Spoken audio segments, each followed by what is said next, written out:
So what's working and not working in Jewish day school education today? So, Jewish day school education as a phenomenon is a really diverse one. We have all kinds of schools and all kinds of communities. So I think what is working in one school may not be working in another. I think overall, though, we should say with a great deal of pride that the system works. We have all kinds of Jewish kids from all kinds of realities inside of Jewish day schools where they are getting intensive, immersive, loving, thoughtful educations. So it's not without challenges. Some schools can't attract the talent they need. Some families can't make the financial commitment. There are schools that are eager to be innovative and lack the financial resources. Day-to-day gets in the way of creative. But overall, it is a thriving system that I think is ripe for innovation.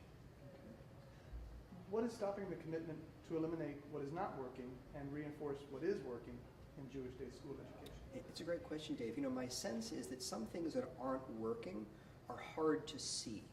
It's hard to necessarily know what's not working. I think many schools, especially long-established schools, develop a way of doing things, and that becomes kind of who they are, part of their culture.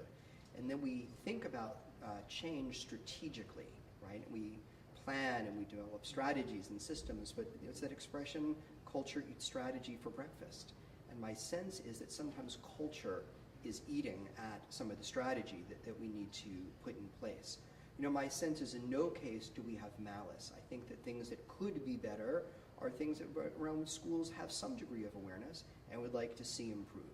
I think in truth, we need to dedicate more resources to the core issues that day schools face, even maybe at the expense of some of the things that are flashier or sexier and all that. At the end of the day, if a school needs to focus more on a child-centered commitment, then that's what they should do. If they need to focus on affordability, that's what they should do. They should find what they need and focus. Good, good. What was the most surprising part of the JEIC Innovators Retreat for you? The most surprising thing, well, absolutely, I'd say the breadth of creativity and the commonality of challenges. In a certain sense, we heard presentations from schools all really interested in creating a greater sense of stickiness of the Jewish learning in the lives of their kids, greater depth, greater commitment, values that they can apply, learning that they can apply. And seeing that as a theme, I think really was quite surprising, but in a good way. What do you think was the most inspiring part of the event?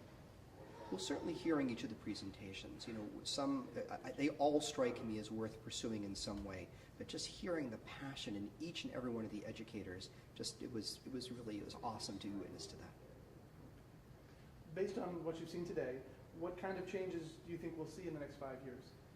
Well, let's assume that all these projects move forward in some way, even if they're only somewhat successful, right? And that's not an unrealistic expectation, that we're going to see kids who feel closer to their learning, who take greater ownership, who see how what they're learning in school applies to their daily lives, and who can articulate it, who can really say, I know this, I do this, I believe this, because of my Jewish day school experience.